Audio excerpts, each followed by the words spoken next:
Hey, hello, friend. So we are on day 2 of Mental Health Matters Week. We're talking about some topics regarding mental health. And today we are going to talk about why overachieving women are high risk for depression.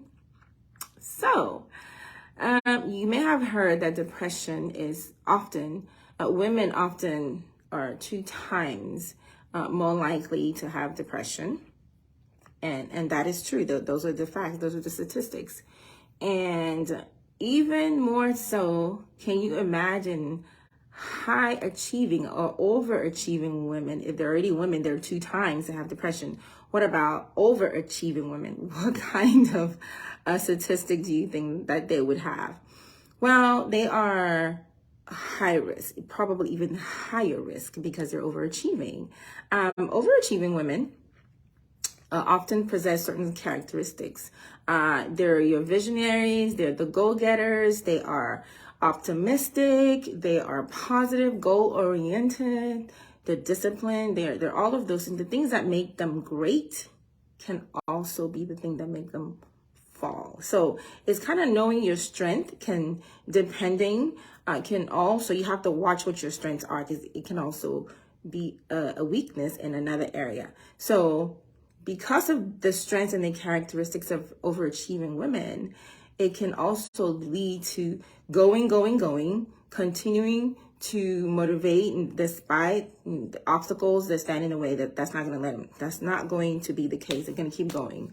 But what happens often is that if they keep going, sometimes without adequate rest, without taking care of their health, without good nutrition, and all of those things, they can lead to burnout.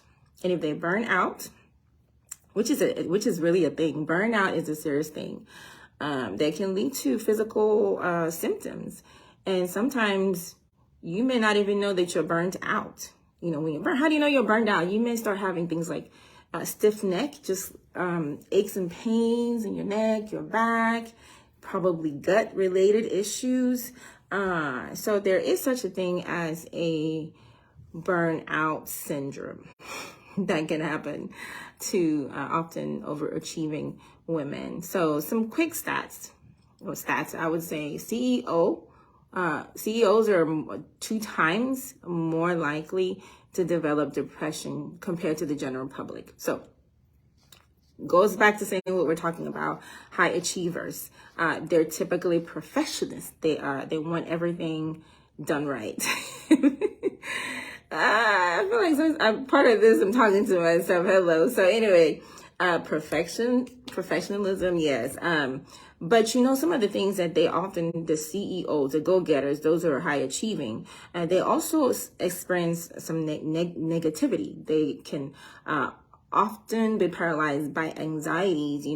Think about someone who wants to perfect and do everything right. Sometimes they have self-doubt and also you've heard of things such as imposter syndrome, which means they feel like they're a fraud. And also repeated failures, people who are just going to go get it, despite the repeated failures. And let me not say that these things are necessarily bad. These are good things. These are good characteristics to have.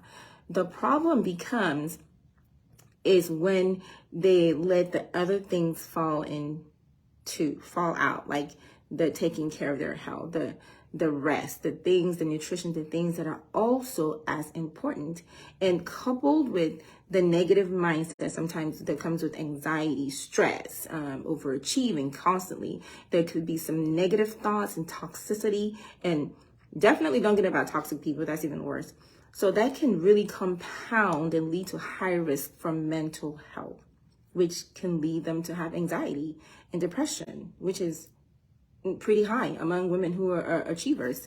I've seen this in my clinical experience. So this is something that can often lead overachieving women to start compensating with things like things like overeating, things that are really simple.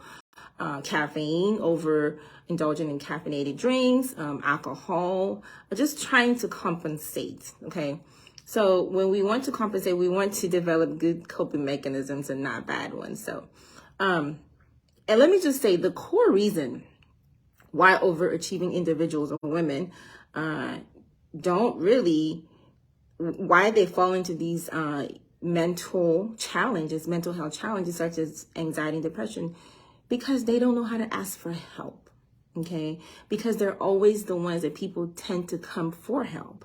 They may feel like it's a sign of weakness, or they just don't go seek for help. So they fall into mental health issues, and that's not what we want, right? So they're worried about what other people will think if they come out and say, hey, I need help. We all need help. Hello. So that's important, that they seek help and not stay in silence and suffer. So that is part of the reason why overachieving women, like I said earlier, women are already 2 times more likely to have depression. So think about overachieving women. That may even be double. So it's important that overachieving women ask for help, that they know their limitations and to know when to ask for help, that it's okay to ask for help. It's okay.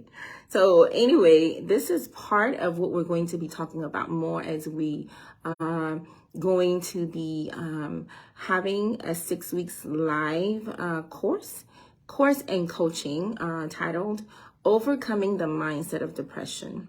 So I want to invite you to check out the link below and be sure to register.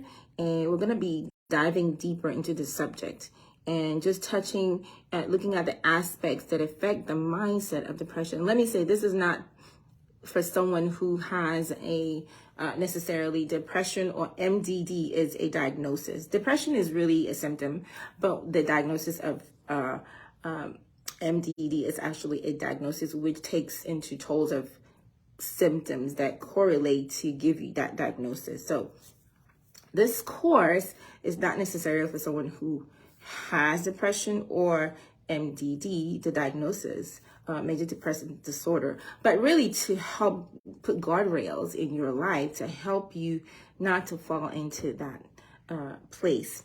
So it is for anyone who wants another toolbox in their life to help them. We're going to be talking about, different topics, sleep, nutrition, so many things that affect, and it's going to be, of course, the physical aspect, the mental aspect, obviously, and the spiritual aspect. So it's going to be a holistic course and coaching program, 6 weeks starting very soon. We'll put the date below. So I want to challenge you and invite you to go ahead and register if you feel like this is something that may be helpful to you, or share it with someone who you think it might be helpful for them to join us and just have a community where we are able to talk and learn more and really get some toolbox to help us to overcome the mindset of depression. So until next time, stay tuned. All right. Bye-bye.